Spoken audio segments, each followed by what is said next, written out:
It's Tuesday the 27th of January from the MEN newsroom. This is Channel M's Lunchtime News and these are today's headlines.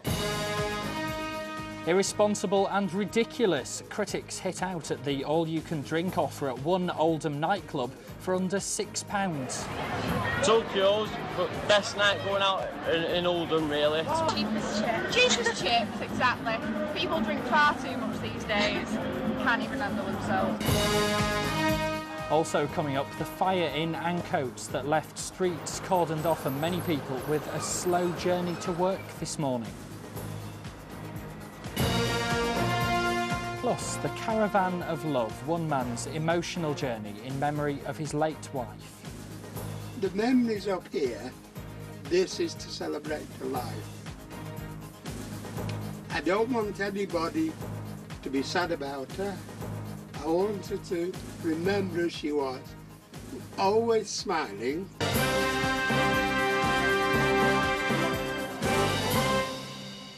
Good afternoon, and first today, clever marketing ploy or something much more irresponsible. An Oldham nightclub is being criticised for encouraging binge drinking. The Tokyo is having a January sale where customers can pay £5.99 and enjoy free drinks all night. Nina Warhurst has our top story.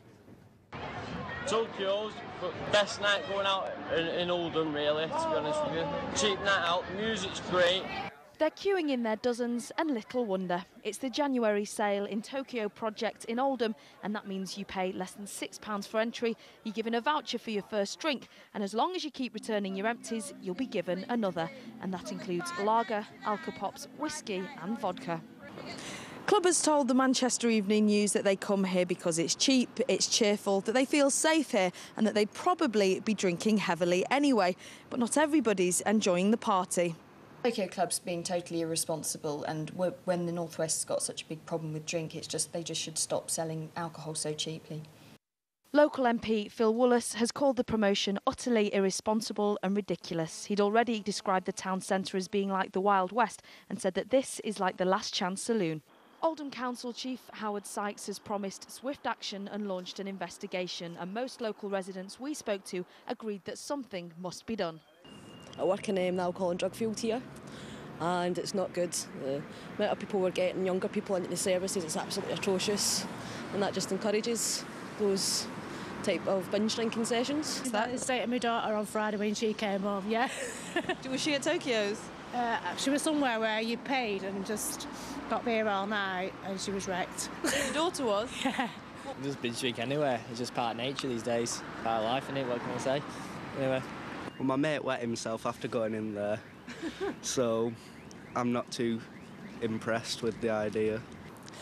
A representative from Tokyo's said that their hand had reluctantly been forced, that prices are crashing everywhere, and in order to survive, they have to compete.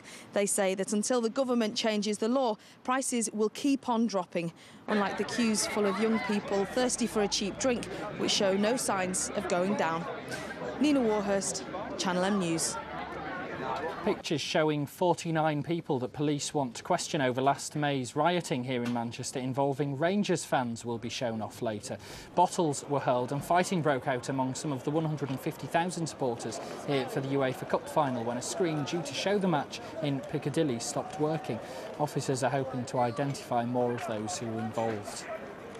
A teacher from Oldham has been banned after he was found guilty of acting inappropriately and aggressively towards pupils at two schools. We can get more details on this now from our reporter Ben Bland.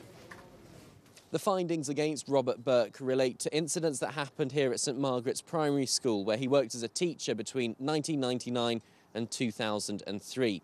The General Teaching Council panel accepted evidence that in 2001, Mr Burke had shouted at a pupil in a threatening manner. He also swore in front of pupils here and made inappropriate comments about teenage mothers in front of them, causing upset to the pupils and their families. He also made inappropriate comments about the head teacher to his colleagues. The panel also found him guilty of unacceptable professional conduct over incidents that happened at Limehouse Junior Infant and Nursery School, where he later worked. In 2006, they heard that he'd shouted at a pupil, handled a pupil and kicked a desk, causing it to tilt towards that pupil. The General Teaching Council issued a prohibition order, meaning that Mr Burke won't be allowed to work in state schools, though he will be eligible to reapply for registration after 2 years. Mr Burke wasn't present for the hearing, but officials said this was a case that gave them grave cause for concern. Thanks, Ben. Coming up later, we'll meet the woman in her 80s who thinks nothing of walking around some of Manchester's most dangerous streets at night. But first, let's check some of the day's other main headlines. Passports and driving licences could soon be seized from absent parents without a court order if they fall behind on maintenance payments. New laws will give more powers to the organisation replacing the Child Support Agency. It'll be used as a last resort to stop so-called deadbeat dads from driving and travelling abroad. A package of measures to support the country's struggling car plants will be spelt out this afternoon. Business Secretary Lord Mandelson will give out the details of both short and long-term help. Gordon Brown says it's not a bailout, but will be designed to help the industry through the recession. A woman's given birth in America to only the world's second ever recorded set of live octuplets. The 6 boys and 2 girls were born by caesarean within the space of 5 minutes in Southern California. The smallest was just 1.8 pounds. Doctors say they were all screaming and kicking very vigorously. Researchers have found half of doctors who care for older people think the NHS is institutionally ageist. 47% told researchers they were worried about it, with 55% being concerned how they get treated by the system when they reach old age. Why are you proud of our NHS? Because NHS provides you universal health care. Universal health care irrespective of your age, your sex, your creed. And if you're defying that, then I'm sure General Medical Council would want to hear about that. So perceptions are there, and I think we've got to really do something about those perceptions. There is a problem. Problem is about want and need. Yeah. Sometimes, yes, you go to a GP. If he thinks the need is there, then yes, irrespective of age, sex and all that, it should be really looked into it, investigated properly and treated properly. But then I think problem comes with the want. I'm sure we've got to have that differentiation. Next, have you ever thought twice about heading to a particular area after dark? In some parts of Greater Manchester, that's not uncommon. But for one woman who's 80, taking to the streets of one of our toughest districts is something she makes a point of doing, as Georgia Calvin-Smith's been finding out. Liza Fawcett may be 80 years old, but she's still a familiar face on the Saturday night scene on the streets of Moston. As a street pastor, she spends most weekends patrolling the area and popping into pubs, bars and takeaways to calm down tense situations and offer advice and a willing ear to anyone in her community who might need it. I can go into a pub and listen to drunks and talk to them. I can listen to kids on the streets. To begin with, they're a bit suspicious of us and they're looking a bit worried because we're in a uniform. But when we say we're here just to care about people, you can see them beginning to melt. And we're beginning to make friends with them over the weeks. And it's good.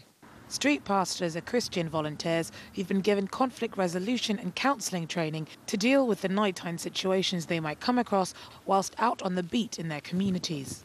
Although she always heads out with a partner, the prospect of walking round the streets of North Manchester at night actively looking for trouble would daunt most people, let alone anyone of Liza's age.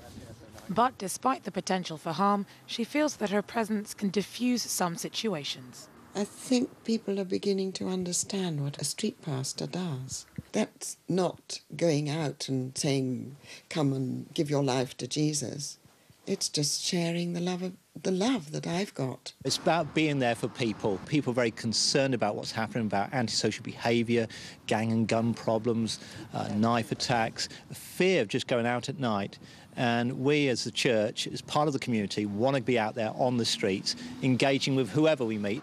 The Street Pastors scheme began nationally in 2003, and teams are now in over 60 locations in the UK. Their visible presence in communities have been credited for helping reduce crime and the fear of it. We have confidence from the community that they want us out here. We're volunteers and they recognise that and treat us differently. And it has been sometimes scary incidences, but we found that the public have come to our aid. You're out there mixing with people and you can be real with them and just love them. Georgia Calvin-Smith, Channel M News. Salford City Reds are without a captain this lunchtime. With details on that and the rest of the sport, here's Sam Goodman. Thank you very much, James. Well, yes, the big news today comes from Rugby League. Salford City Reds have sensationally stripped Malcolm Olker of the captaincy. Olker is one of a number of players expected to face fines following alleged incidents of breaking club rules during the club's pre-season training camp in Florida. Robbie Paul is expected to take over as captain. We'll hear more from Salford's Director of Football, Steve Sims, in the early evening news at 5 o'clock. Well, on to football, and tonight's Premier League match sees Manchester United travel to West Brom. There were 2 more injuries at the weekend, so Darren Fletcher may end up playing right back, and Ronaldo should shake off a stomach bug in time. Well, Manchester City could be involved in a tug-of-war over the Liverpool striker Robbie Keane. The Ireland international hasn't played much under Rafa Benitez, and it seems that former club Tottenham and City both want the player. Meanwhile, the Blues are expected to fine Robinho. The Brazilian returned to Manchester on Sunday after walking out of the club's training camp in Tenerife last week. And Wigan must splash out at least £6 million if they want Cardiff midfielder Joe Ledley. The 22-year-old is attracting a lot of interest in the Premier League, and Bolton have confirmed that they've opened talks with Sporting Lisbon over a possible move for midfielder Miguel Veloso. The former Manchester United target would cost the club £12 million and would break their club transfer record. Well, over to League One and the fixtures for this evening's games. Oldham play 5th in the table Scunthorpe, while Stockport will look to bounce back as they play Tranmere in a mid-table clash. In League 2, Bury face Bradford. If they win, Bury will move up to 2nd in the league. Macclesfield, who today signed Leeds striker Tom Elliott on a month's loan, host top-of-the-table Wickham, who've won 6 games away from home this season. And Rochdale play Notts County. Rochdale could move up to 5th in the league if they win.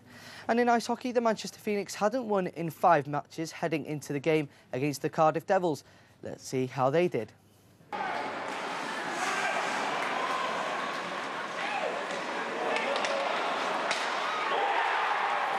You know, it's feeling good, especially getting the win tonight. Last night was a little bit of a letdown, but, you know, you get 3 points out of a weekend when you're facing 2 really tough teams. It's really good for our organization, good for the team. Feel good about it. Get some ice in again next week, and I think every game it's going to start feeling a little bit better. Obviously, I'd like to be putting some more points up on the board. I haven't done that yet, but I feel like contribute on other ways, blocking shots, penalty killing. Obviously, first 2 games back, had a couple of tussles, trying to get some energy for the team. We need the points, we need some goals, so hopefully I can get that in the next couple of games coming up. Finally, in boxing, Ricky Hatton's fight with Manny Pacquiao will definitely go ahead. The Filipino finally signed a contract, and the showdown has been confirmed for the 2nd of May at the MGM Grand in Las Vegas. We'll hear from the hitman himself this Thursday. Well, that's all the sport from me for now. Join me again later this evening for all of the team news ahead of tonight's football. Thank you very much, Sam. Still to come, the city centre blaze causing traffic chaos this morning, plus a look at how Manchester is marking Holocaust Memorial Day. Jewish communities created lives within the ghettos and camps and sought to try and make the most of terrible circumstances. So I'm going to look at what people remember of that past.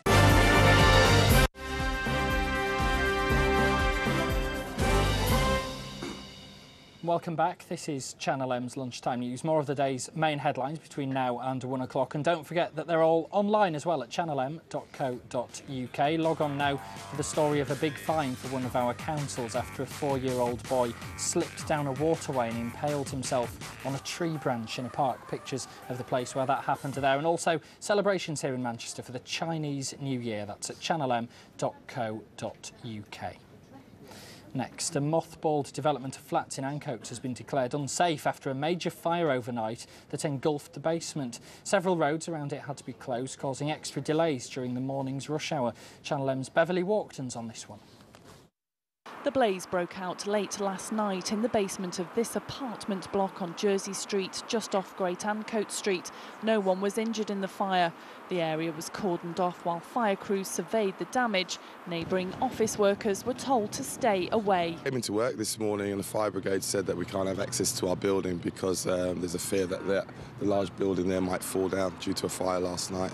So what do you plan to do with the rest of your day? Don't know yet. We've got to get into the work. So we run a business, so we've got to wait to get some reports from them and see if we can get in by this afternoon. The fire caused chaos for commuters travelling into work this morning, and it's expected to cause major delays for commuters going home. The areas affected include Great Ancoat Street from Newton Street to Old Mill Street and Old Mill Street up to Oldham Road. Well, this complex was known as Sarah Point and was 3/4 of the way built. Now, they were going to be serviced apartments. That was until the company behind it, BSC Developments, went bust in January last year. And ever since, this building has been left empty and vulnerable. The developer behind the project is Bashar Isa, an ambitious young developer. His other projects include Isa Quay and Salford's Greengate Twin Towers, which was started but never finished. In the meantime, building inspectors are assessing the scale of the damage. Beverly Walkden for Channel M News. A series of events are taking place to mark Holocaust Memorial Day. It's to remember the millions of Jews who were killed by the Nazis during World War II. One of them is happening at the Imperial War Museum in Trafford Park. We've had some klezmer musicians in the gallery today. We've had some short gallery talks looking at some of the displays that we've got that link to the Holocaust. And we'll also have a talk later on looking specifically at children's experiences of the Holocaust. So quite a range, really, of events and activities for people to help mark the day. The talk I'm giving is one which tries to maybe look at an angle of the Holocaust that we don't normally expect. I think the story of the Holocaust is often seen to be a story of death and destruction, and of course it is that, but it's also a story of life, I think, that Jewish communities created lives within the ghettos and camps and sought to try and make the most of terrible circumstances. So I'm going to look at what people remember of that past, the kind of jokes that kids told, the games they played, the ways that the community tried to allow for some sort of normality to exist in the ghettos, and the ways that the Jews themselves resisted the Nazi destruction.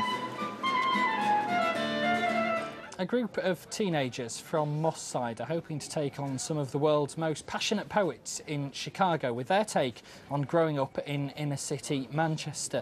The youngsters have already been performing their work here and are now hoping to take it stateside in the summer.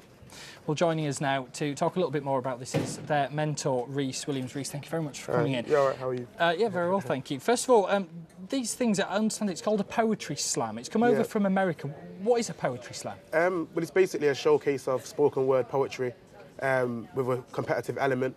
So slammers will basically perform their poetry with the aim of pleasing the audience and pleasing judges who will judge on the content of the poetry and also the delivery and the performance of it and stage presence, etc. Well, we've got a clip of one of your teenagers having a go at this. Let's take a look at them in action. Dude, where's my England? I don't remember last era. What happened to sipping tea and eating that cake called Victoria? Now my social life is bouncing off Subway and Krispy Kreme. I'm willing myself to sleep to have Americanized dreams. Dude, where's my England? Why is my favourite prop word cool? And proms become so major? And slipping into the American accent become the basis of our humour. I get the urge to call money green, when really ours is a mixture of muddy colours. Dude, where's my England? The children want to be attorneys and are spelling colour with no U. With iPods in their brain, they're eating Hershey's Kisses and Jelly Bellies while singing High School Musical tunes. It's good to hear that. Now, Rhys, just give us an idea, where do the sort of topics come from that you use for these poems? It's really an individual thing. A lot of it comes from what we see around us, you know, everyday life, gang culture, making sense of what we see around us, basically relationships, massive ranges, really. Some are humorous and some are really serious, so it depends on what the person's feeling at that time. And really. To do this work as well, you got a government grant, I understand that, bought some laptops and some cameras to help you with this work. How much of a difference has that made to you? It's made a massive difference because we actually obviously have laptops that we can actually type our work on rather than just working straight from the notepads. We've got somewhere we can actually save it and make sure it's looked after. And also it helps a lot of members of the group with the coursework, you know, outside of poetry, their academic studies, so it really encourages them to press on with their studies. Well, thank you very much for coming in and talking to us about it, and good luck in the summer when you go over to Chicago to perform this as well. Thanks. Chester Zoo is to get an African rainforest packed with exotic birds and animals. This is what the new Heart of Africa Dome will look like once the £225 million project's been finished. It'll cover 138 acres and be home to gorillas, chimpanzees and even this rare okapi, which is similar to a giraffe. Bosses say the development will be complete by 2018 and will also include an interactive water ride. A widower from Timperley is to start a 3,000-mile adventure in honour of his dead wife, who shared his love of caravans. Donald and Aileen Taylor were married for 53 years before her death from cancer, and in that time toured 15 countries in their beloved vehicles. Well, now he's planning on visiting 121 campsites in aid of Christie's Hospital. Every woman, every man, join the caravan of love. Stand up, stand up, stand up. The trip is to raise funds for cancer research, and it will go from Berwick-on-Tweed down to Dover, and from Carlisle to Land's End and everywhere in between. Also, it's to prevent, or attempting to prevent, ladies going through what my wife went through to fight this disease. The memories up here, this is to celebrate a life. I don't want anybody to be sad about her. I want her to remember who she was. I never realised how beautiful she was because it was that challenging side that she gave all the time, and that's what I liked. Stand up, everybody take a stand. Join the caravan of love. Oasis are leading the way with 7 nominations at this year's NME Awards. Their titles that they're up for include Best British Band, Best Album and Best Video. Noel Gallagher will also battle it out against American President Barack Obama for the title Hero of the Year.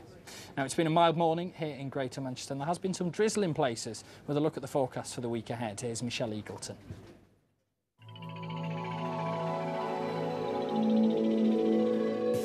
Expecting a drizzly day across Greater Manchester. Some really heavy cloud dominated this morning, and that is taking us right through into this afternoon when we're going to see some showers, unfortunately. Now, top temperatures today are between 6 and 7, so still quite cold out there, but it is January, so make sure you wrap up nice and warm, and make sure as well that you keep a brolly to hand because, as I say, you are going to need it later on this afternoon. This morning, you didn't too much because across the region, like I say, it was just heavy clouds and staying dry in most parts. But as we get to about 1-2 this afternoon, that's really when we're going to see the main bulk of those showers kick in. They are going to be very persistent in and out for the majority of the afternoon and evening, I'm afraid. Should die out overnight, and I know the next couple of days are slightly different. Tomorrow we're expecting a mixture of sunshine and showers for Wednesday's picture. On Thursday we are going to have a very cloudy day indeed, but don't despair because by Friday and Saturday it's going to dry up. We'll see some sunshine and highs of around 4.